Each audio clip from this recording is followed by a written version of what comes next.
Bonjour à tous, on se retrouve donc avec Anthony et Géraldine, c'est ça. On a suivi la formation en santé mentale il y a d'ici 1 ou 2 mois. On proposait ça donc avec la MSE, c'est trop bien. Et là du coup on vient faire une petite vidéo, un petit podcast vidéo pour vous présenter un peu les choses qu'on a appris parce que on trouvait que c'était important pour nous de partager ça. C'est des sujets qui touchent énormément de monde et qui sont importants de sensibiliser. Donc suite à cette formation, on est... c'est quoi le terme ? On a plus de connaissances et on est secouriste. Mais cette vidéo, elle ne sert pas de formation. C'est juste pour vous donner quelques connaissances et vous sensibiliser sur des sujets importants. C'est ça. Donc Anthony, Géraldine, première question. Comme à la formation, quel est votre animal totem ? Allez-y. Je vais commencer parce que Géraldine, On n'a pas. elle est pas bien parce qu'elle n'en a pas, mais moi je suis très chat, moi. Je suis très chat. Pourquoi ? Écoute, j'aime bien leur personnalité et puis moi ça m'apporte du calme en fait. Ça m'est déjà arrivé d'avoir mon chat qui vient se poser sur moi pendant un moment d'insomnie et ça m'a coupé des pensées un peu négatives, des trucs que tu ressasses dans la nuit, je sais pas si ça vous arrive, et ça m'a fait vraiment, je me suis dit, c'est sympa, donc j'aime beaucoup les chats. Moi j'ai pas vraiment d'animal totem, après s'il faut en choisir un, là, je dirais le phacochère. J'aime bien le phacochère dans le royaume. Il m'éclate. Pourquoi pas Phacochère. J'ai réfléchi et je me suis dit... Parce que ça c'est le fruit d'une réflexion, phacochère. Du coup, pourquoi, lors de la formation, avoir posé cette question ? Vous trouvez que c'est intéressant en quoi ? Alors honnêtement c'est plus un brise-glace, moi je dirais, tu vois, c'est l'utilisation, on peut un peu amener de l'humour par rapport à ça.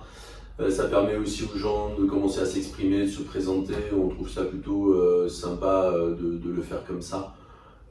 Il n'y a pas une recherche particulière sur des traits de personnalité, c'est vraiment le but du jeu, c'est de vous faire parler parce que c'est pas évident, on arrive, on se connaît pas, des fois on fait un peu les timides, alors vous, votre groupe, vous le connaissiez un petit peu, plus ou moins, mais voilà, c'était le but du jeu, c'est de vous faire un peu parler, de vous faire exister auprès du groupe, puis voilà. Parfait. On vient de briser la glace avec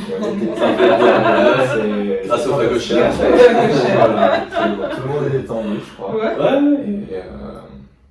Ok, donc trop bien. Et je te ferai répondre à des petites questions si tu veux. Donc là, on va essayer d'apprendre à vous connaître aussi un peu plus.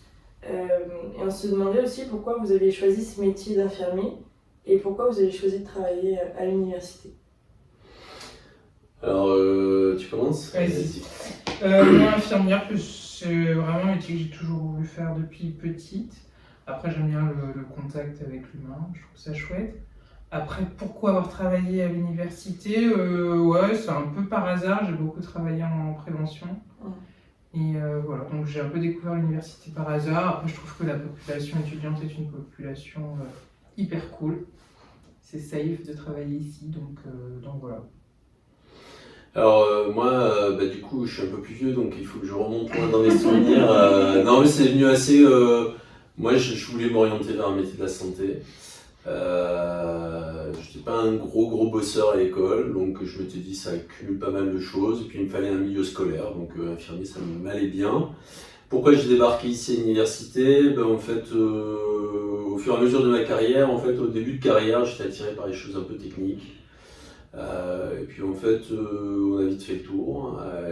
J'ai découvert un peu la santé publique en prison, puisque j'ai travaillé en milieu carcéral.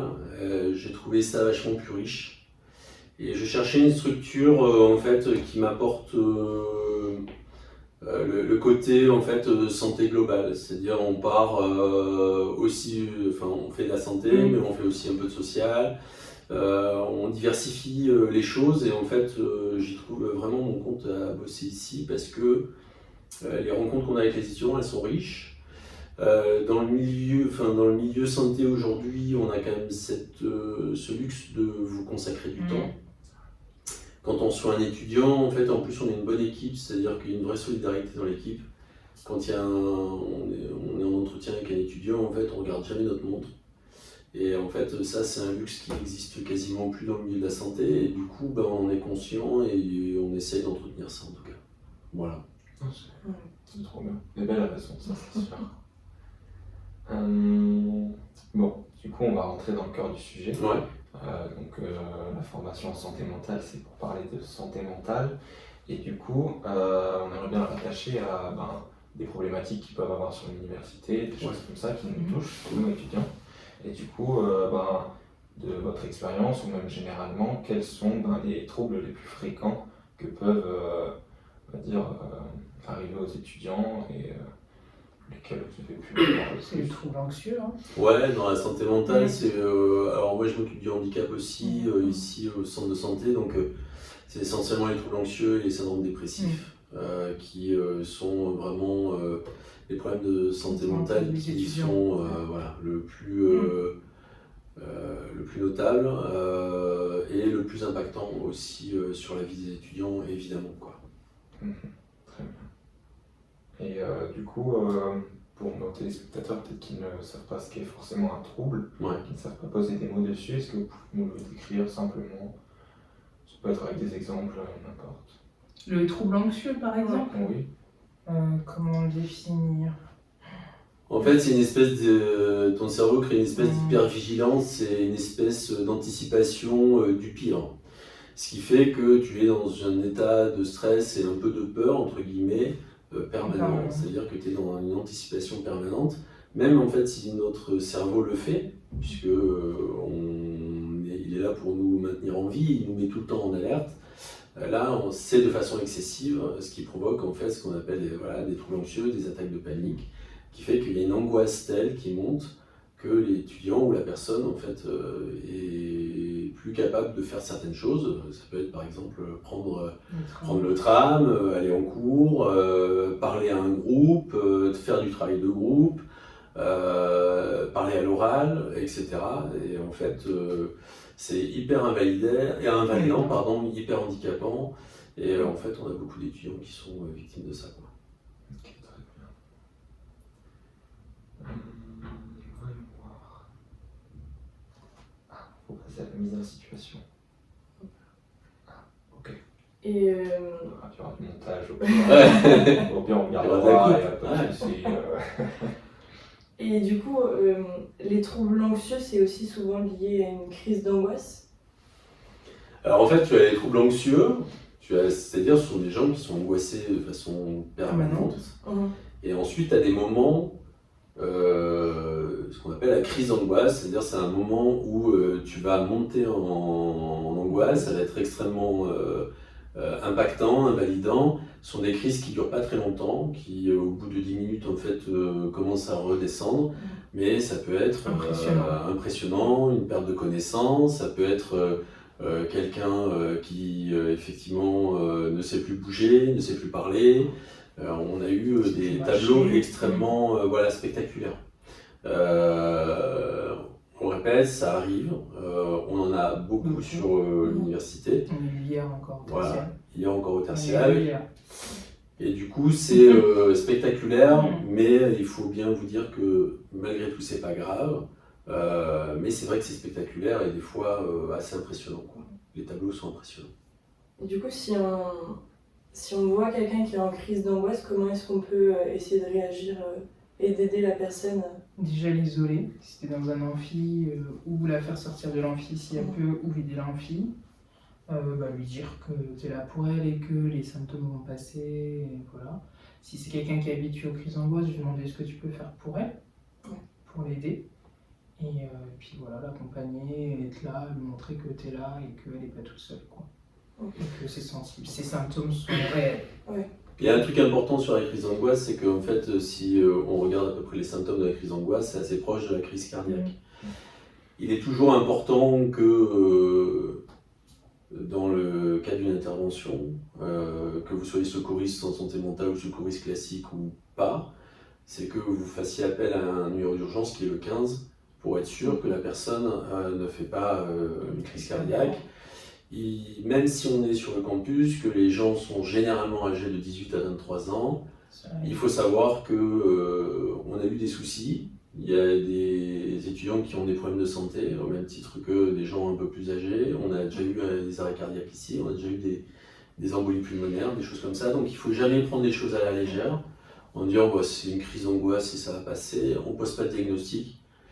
Ça vous sécurise d'appeler le 15, mais comme a dit Géraldine, on isole la personne, parce que dans ces cas-là, bah, y a des gens qui rigolent, il y a des gens qui prennent des vidéos, et c'est pas cool. Donc en fait, isoler la personne, soit vous sortez la classe, la promo, soit vous sortez la personne si c'est possible. Mais le but du jeu, c'est ça, c'est isoler, qu'elle soit à l'abri des regards. On se pose, on discute, on est calme, nous, on laisse passer la crise. Effectivement, si elle a des tips pour aller mieux, on l'encourage à le faire. Et puis voilà quoi, ça marche. Okay. Très bien, parfait.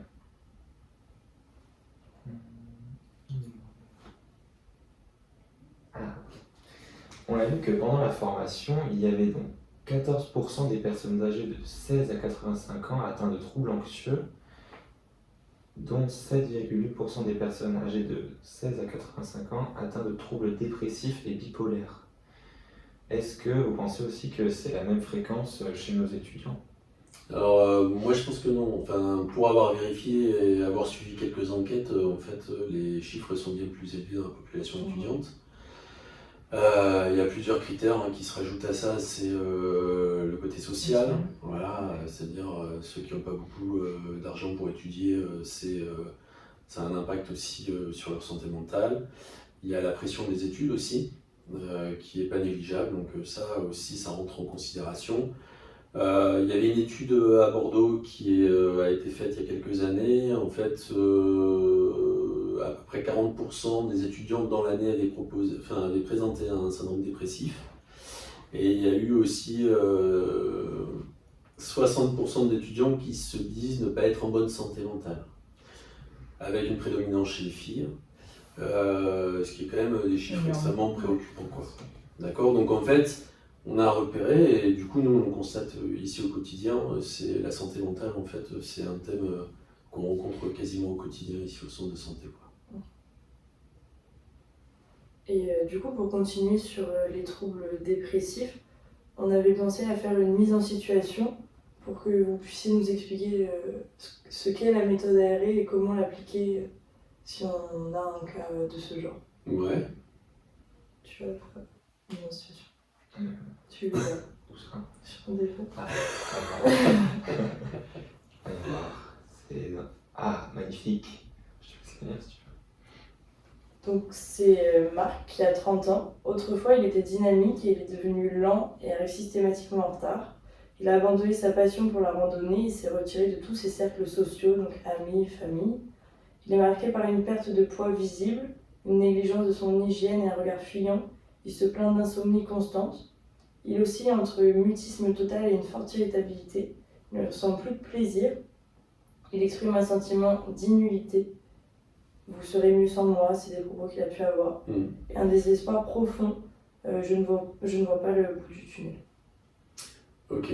Donc tu voudrais avoir un peu un conseil sur comment on aborde. On avait parlé de la méthode ARE du coup, et ça serait intéressant de la présenter. Parce que... Donc vous pouvez peut-être la faire ARE.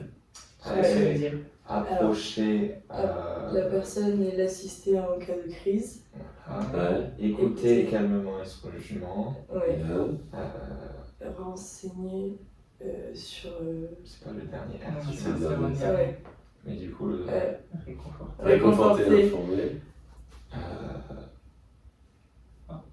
Encourager à aller voir des professionnels et renseigner sur notre ressource disponible. Donc en fait, ARE, vous l'avez dit, c'est un truc qu'on utilise sur la santé mentale. Si j'ai envie de dire parce qu'il faudrait tout le contenu, mais par exemple sur le cas concret que tu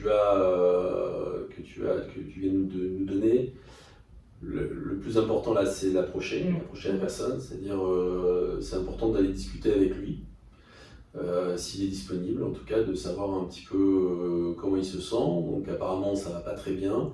Et surtout d'aller chercher en fait les éléments qui vous ont inquiété. Okay. Quand il parle de son inutilité, que les gens seraient mieux sans lui, etc., ça laisse quand même présager d'une souffrance. et éventuellement de ce qu'on appelle des idées suicidaires. D'accord ? Il est important, quand vous approchez quelqu'un, d'entretenir une conversation et après d'aborder ça. Et c'est hyper important de demander à la personne si effectivement elle a des idées suicidaires. Ça, c'est le premier point. Elle est confrontée là-dessus. Elle est confrontée là-dessus. En fait, toutes les études montrent que c'est important de poser cette question, que ça n'implique pas forcément l'idée qu'il va le faire, ça n'implique pas tout ça. C'est-à-dire que vous donnez la possibilité à la personne de l'exprimer. Vous êtes peut-être un des seuls à le faire, et du coup c'est cool. Et la personne qui a ses idées suicidaires, en général, ce sont des choses qui sont un peu taboues. C'est-à-dire qu'aujourd'hui, quand tu dis ça, c'est-à-dire que tu es dans un espèce de tunnel là, sombre, et que tu ne vois pas les solutions. Du coup, votre rôle, quand vous approchez quelqu'un, c'est d'aller lui donner, en tout cas, de l'espoir. D'accord ? Donc, c'est l'approcher, discuter, lui demander s'il a des idées suicidaires, il faut lui demander franchement, en le regardant droit dans les yeux. Si vous savez le faire, il y a des étudiants qui nous ont dit que c'est compliqué de regarder les gens dans les yeux, donc vous pouvez vous asseoir à côté et puis en parler. Enfin, en tout cas, il y a plusieurs possibilités. Donc, il faut le demander franchement. Et ensuite, nous, on donne un petit moyen mnémotechnique, c'est-à-dire que si la personne vous dit qu'effectivement elle a des idées suicidaires, il faut faire ce qu'on appelle le COC, comment ou comment. C'est-à-dire, est-ce qu'elle est-ce qu'elle a scénarisé un petit peu les choses. Le fait de savoir s'il y a un scénario ou pas permet de savoir où elle en est au niveau de sa crise suicidaire, et ça peut permettre de vous donner des éléments, en tout cas des éléments que vous allez donner aux secouristes, c'est-à-dire que vous allez appeler le 15, ou le numéro national à prévention suicide, qui est le 3114, et vous allez récolter ces éléments. Et ils vont pouvoir juger, eux, professionnels de santé, de l'urgence de la situation. D'accord ?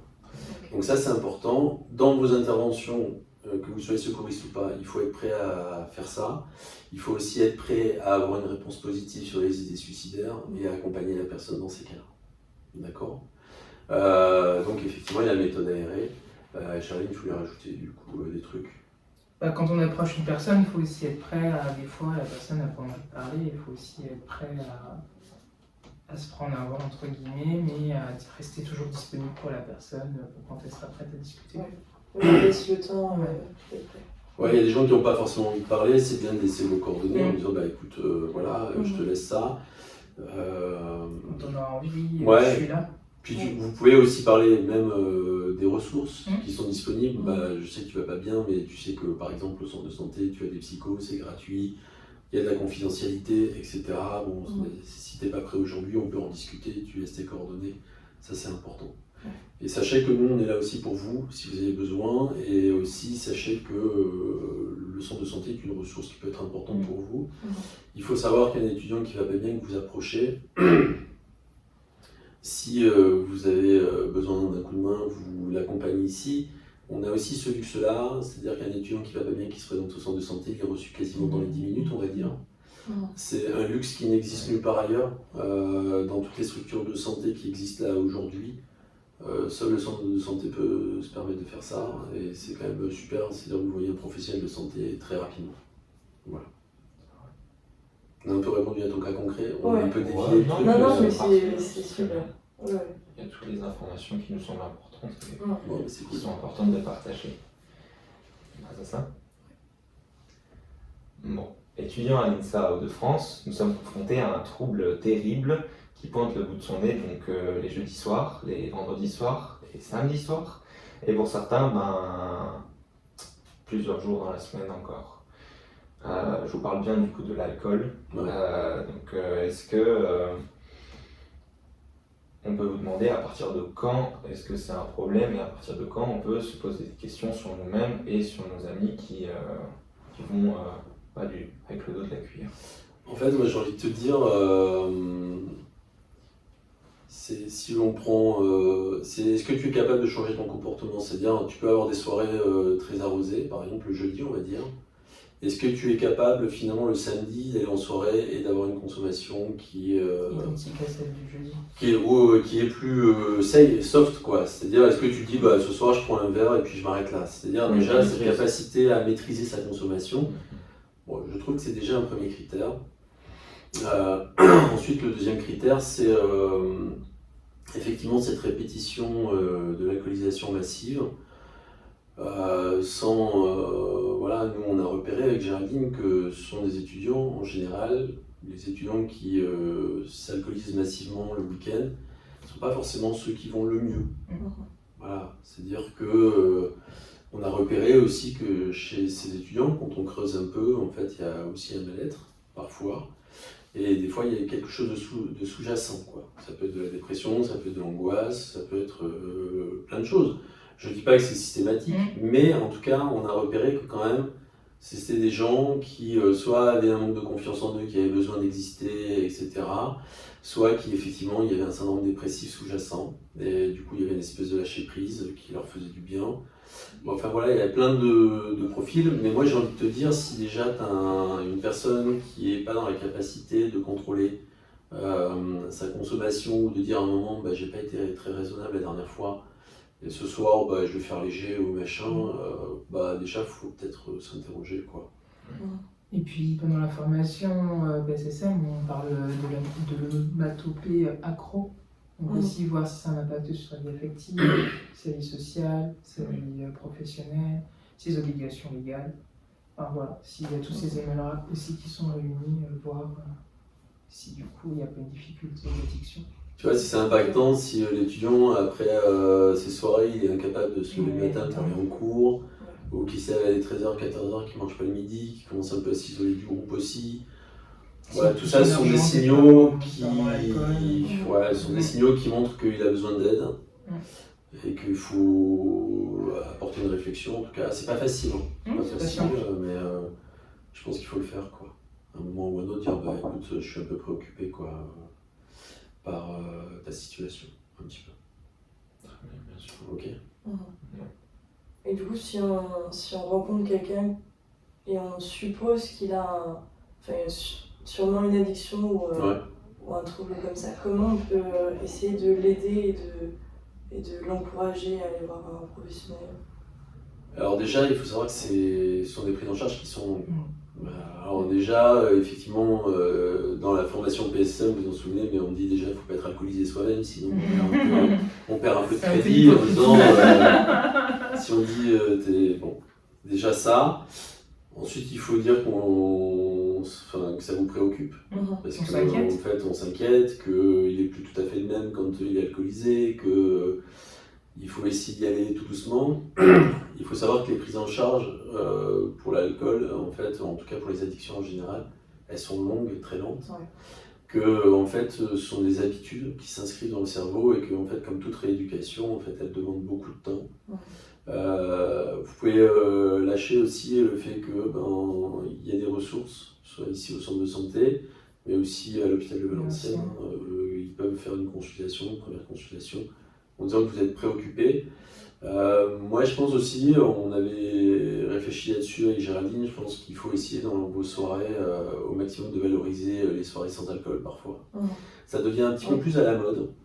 Mais c'est prévu. Du coup, on peut l'annoncer en toute discrétion, mais dans nos semaines de campagne, il y aura donc une journée sans alcool.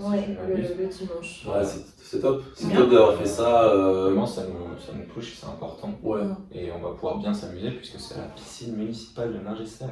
C'est top. On est invité du coup. Il faudra être prêt sur les shots de gueule. Géraldine, c'est sans alcool. Non, mais c'est très bien. Nous, on voulait éventuellement à un moment que, tu vois, valoriser le fait de consommer du soft pendant les soirées, que ce soit gratuit pour les étudiants, voilà, le soft, valorisé par des goodies, des t-shirts, etc. Je pense que c'est important. C'est vrai que la société, en tout cas en France, on est très ancré sur l'alcool. On a du mal à dire que le vin c'est de l'alcool, etc. Donc on lutte contre ça, c'est pas évident. Il faut vous dire que ça va être un long chemin, mais ça vaut le coup peut-être de dire à des gens, écoute, je pense qu'il y a un petit problème avec l'alcool, t'as encore fait des trucs un peu... bizarre. Voilà, c'était pas ouf, on n'aime pas te voir comme ça, etc. Donc il faut l'approcher.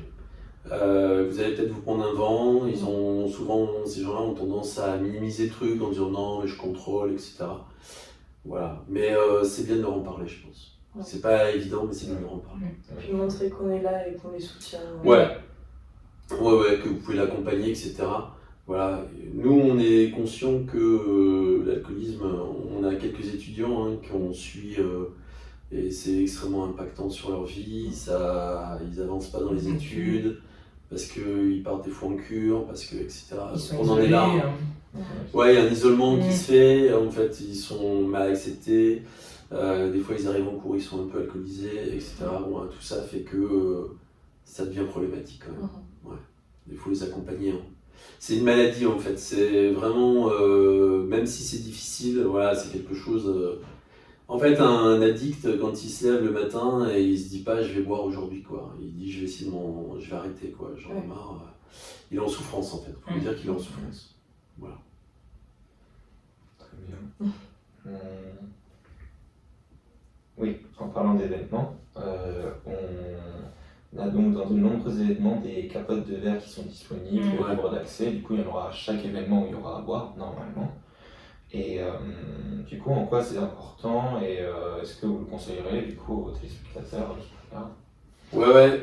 Moi, je pense honnêtement, c'est important d'en parler parce que vous avez entendu probablement à la télé, à la radio, etc. de dire il y a des gens qui piquent, qui mettent du GHB dans les... Donc c'est une drogue de synthèse en fait, qui est utilisée en anesthésie, qui vous fait une amnésie pendant un temps. C'est incolore et indolore, enfin en tout cas il n'y a pas d'odeur, etc. Les filles prennent ça et on a eu des cas. Voilà. On vous le dit, on a des cas chaque année dans des soirées INSA. On avait signalé une période à votre président qu'il y avait un souci au niveau des soirées.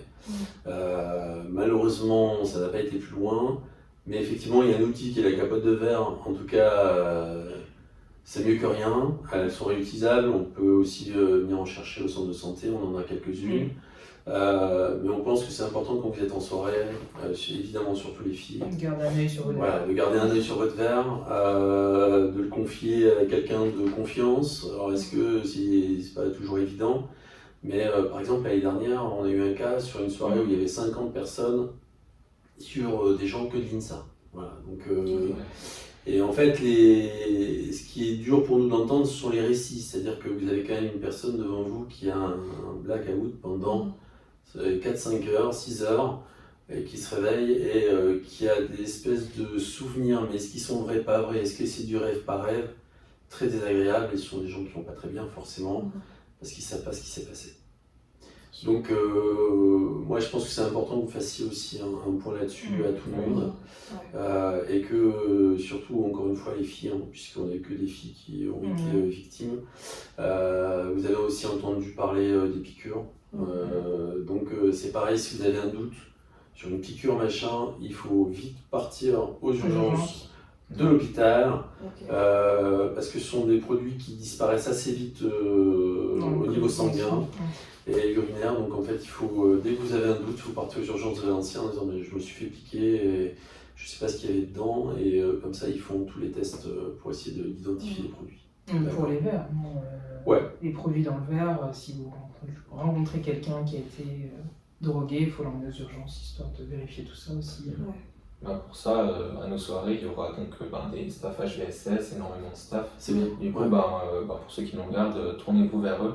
Ils savent normalement gérer la situation. Vous emmèneront aux urgences dans les plus brefs. Il faut pas hésiter dès que vous avez un doute. Dès que vous avez un doute. Parce qu'on a, à la braderie de Lille, on a eu un étudiant INSA qui s'est fait piquer et il s'est mis en danger en fait. Du coup, faut pas prendre. Il s'est retrouvé tout seul, il a perdu tous ses potes, etc. Et il s'est retrouvé dans une situation un peu délicate. Donc, dès que vous avez un doute, vous filez aux urgences, vous faites tester. La soirée est finie pour vous. On en est désolé, mais votre sécurité avant tout, faut pas vous mettre en danger, quoi. Complètement. Ça marche. Et du coup, pour être un peu plus gai dans nos conversations, quels sont vos conseils pour qu'on puisse profiter de la vie étudiante justement, mais sans se mettre en danger ? Vous avez dit beaucoup. Ouais. Alors, sur la vie étudiante sans se mettre en danger, bah déjà, je trouve, finir au centre de santé, faire un bilan de santé, c'est déjà bien. C'est déjà bien. On est là pour ça. Vous pouvez venir nous voir, faire un bilan de santé, on est là pour vous accompagner. Ensuite, je pense qu'il ne faut pas vous isoler, il ne faut pas rester seul quand vous avez un souci, quand ça ne va pas, etc. On a quand même beaucoup de ressources gratuites au centre de santé. Et voilà, sur les psychos, voilà, on a la chance d'avoir une neuropsycho aussi, qui travaille aussi sur les addictions. La neuropsycho, c'est une spécialité bien à part. C'est pas facile d'en trouver en libéral, et en général, quand vous en trouvez, c'est très cher. Donc nous, elle est gratuite. Donc ça, c'est cool. Sur les soirées, il faut être raisonnable. Bah, je sais bien, on dit il faut que jeunesse se fasse, etc. Mais on sait aussi que vous vous mettez en difficulté, parfois en danger, et du coup, ça, il faut faire attention à vous. Et puis, bah, écoutez, si vous mettez un peu d'ingrédients, d'être raisonnable, je pense que la raison, c'est ça. Hein. Être raisonnable dans vos études, il n'y a pas de raison que ça se passe mal, quoi. Ouais, et puis surveillez vos camarades, si vous voyez des gens un peu moins bien, ne pas hésiter aussi à les approcher, à aller les voir. C'est vrai, être connecté aux autres, c'est aussi important. Ouais. Regardez, justement être attentif à ce qui se passe en soirée, etc. Voilà, c'est important. Très bien, parfait. On a répondu à beaucoup de sujets, maintenant ça va être un peu aléatoire, on sera une fois aux questions.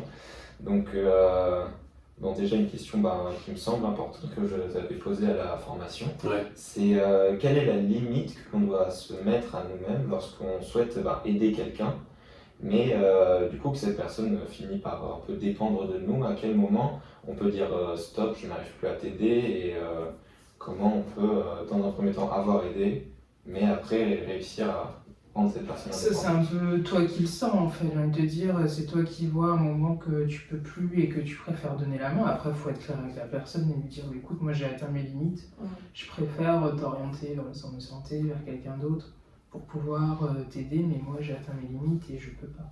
Et nous, des fois en tant que professionnels, ça nous arrive qu'avec un étudiant, on est arrivé au bout de ce qu'on pouvait lui donner, et donc de passer la main à nos collègues. Ça arrive aussi. Après, c'est pas quelque chose de facile à faire, c'est sûr. Mais tu l'abandonnes pas, tu le réorientes vers quelqu'un. Le but du jeu, c'est d'être honnête avec la personne. Déjà, il faut que tu sois prêt à intervenir.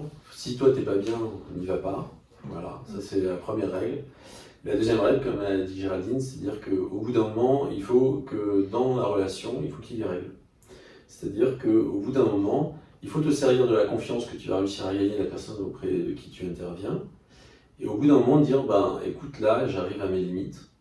Et en fait, je pense qu'il faut que tu ailles voir un professionnel de santé parce que je ne vais plus réussir à t'aider. Je peux être là pour toi, si tu veux, je t'accompagne, etc. Mais moi, j'atteins mes limites et du coup, je pense qu'il faut que tu ailles à l'échelon au-dessus. Donc, il faut se servir de cette confiance. Il faut que toi, tu mettes les limites. C'est-à-dire, au bout d'un moment, si c'est trop envahissant, il faut dire à la personne, écoute, moi, j'y arrive plus. Il faut avoir un discours d'honnêteté. Et puis, en général, ça passe bien, quoi. C'est déjà arrivé qu'un secouriste nous emmène, vienne nous voir pour nous dire, voilà, tel cas, je suis en difficulté, est-ce que je peux la ramener? Et puis, voilà, il a passé la main gentiment. Sans souci. Et même nous, tu vois, on a des fois des étudiants qui ne veulent pas forcément avoir un psychologue. Donc en fait, le premier entretien, des fois, ça passe bien, et puis ils gagnent confiance en nous, etc. Puis on vient nous voir. Nous, on n'est pas des thérapeutes, en fait. Hein, tu vois, donc au bout d'un moment, on dit, écoute, moi, je suis arrivé au maximum de ce que je peux te donner. Et je pense que maintenant, il faut que tu ailles voir un psychologue et de dire, ils sont plutôt bien, ils sont humains, et je pense que ça peut t'aider à aller mieux. Là, moi, j'arrive à mes limites, tout simplement. Et ça passe plutôt bien en général. Ok.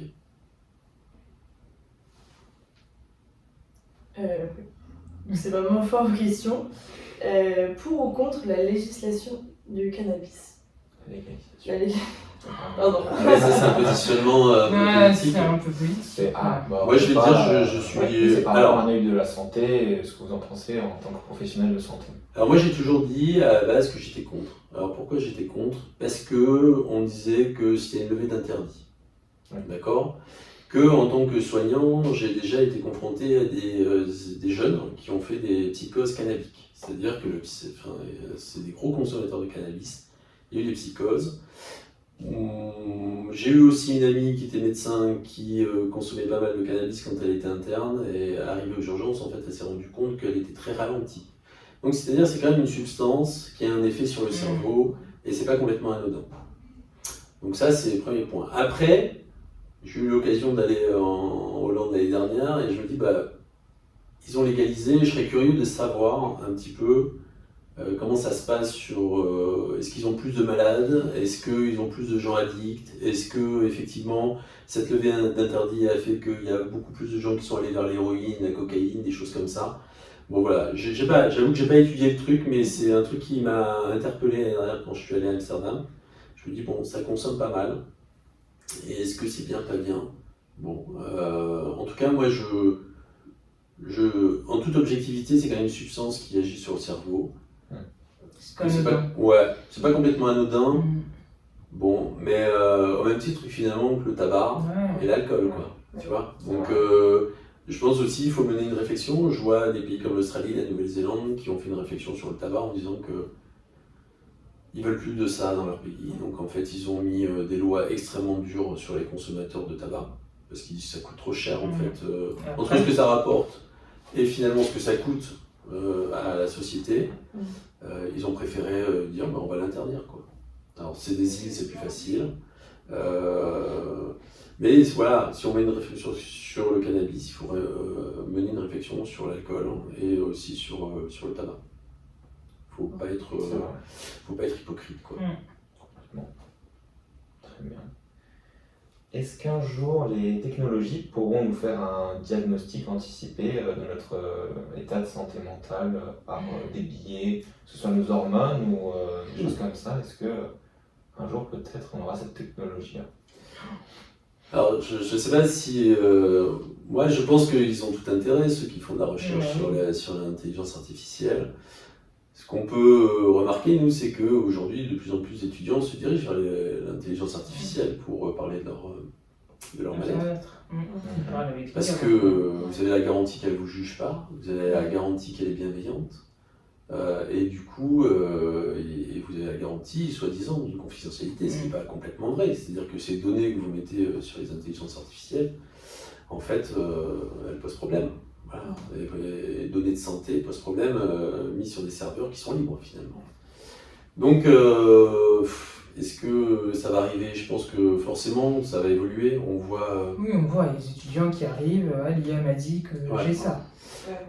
On a eu une étudiante, tu vois, il n'y a pas longtemps, elle a fait une radio du bassin et en fait elle n'avait pas eu le compte rendu. Elle avait mis sa radio à ChatGPT qui lui a fait le compte rendu de sa radio en disant ce qu'elle avait un tel déséquilibre, machin, etc. Avec les traitements qu'il fallait faire, machin et tout, quoi. Donc il n'y a pas de raison pour que ça arrive pas en santé mentale. Et puis de toute façon, quand tu vois qu'aujourd'hui il manque de tout, que ce soit les médecins, les psychiatres, etc.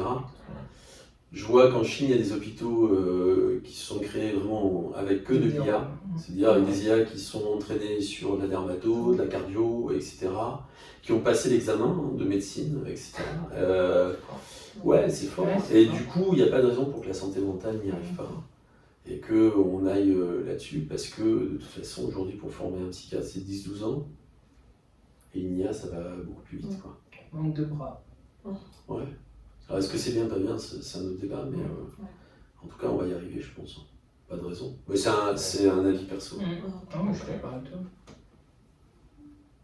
Je suis pas inquiet, du coup, avec la montée des IA, si tout le monde est inquiet, mais vous sentez vraiment, si ça reste un outil peut-être.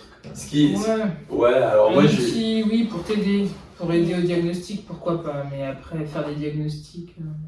Moi, je vais te dire, aujourd'hui, si demain tu as un grain de beauté un peu suspect, pour avoir un rendez-vous chez un dermato, tu vas attendre 6 mois, 1 an. D'accord? Si tu vois une IA, j'ai envie de te dire, elle peut te sauver la vie. Et le débat, il est là. C'est-à-dire qu'aujourd'hui, finalement, on n'arrive plus vraiment à répondre aux besoins de la population, parce qu'il n'y a pas assez de personnel soignant, que l'hôpital est en mutation, que tu peux plus... Enfin voilà, c'est très compliqué. Aujourd'hui, je veux dire, moi, si j'ai un grain de beauté qui est un peu suspect, que j'ai envie de le montrer, ça va être galère pour trouver un rendez-vous en urgence avec un dermato. Par contre, effectivement, je peux le montrer à ChatGPT qui va me dire bah oui, ça ressemble à ci, à ça, et peut-être que ça va me sauver la vie. Donc j'ai envie de te dire, c'est au vu de la mutation de la société et du système de santé, je suis convaincu que de toute façon, on va y venir. Il y a tellement de demandes, pas assez de... Ouais, tu regardes, et maintenant les cabines de téléconsultation aussi qui sont en train de se multiplier, ils sont en train d'en mettre dans les gares, je vois qu'en Corée et tout ça, ils ont déjà un temps d'avance, en Chine ils ont déjà mis...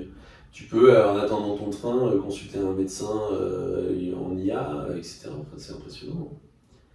C'est impressionnant. Je sais pas si c'est fort, voilà, c'est des débats tu vois, de société, mais aujourd'hui c'est clair qu'il y a un manque. Enfin, je veux dire, il y a un manque et quand tu es inquiet, quand tu as un truc qui est en train de se dégrader, ben, on sait que la vitesse de prise en charge, ben, elle est prépondérante dans ta guérison en fait. Si tu prends un cancer de la peau qui évolue 6 mois plus tard, bah, tu as moins de chances que si tu le détectes en 15 jours en fait. Tu vois, donc bah, on en est un peu là. Voilà. Faut se poser des bonnes questions, je sais pas. Très bien.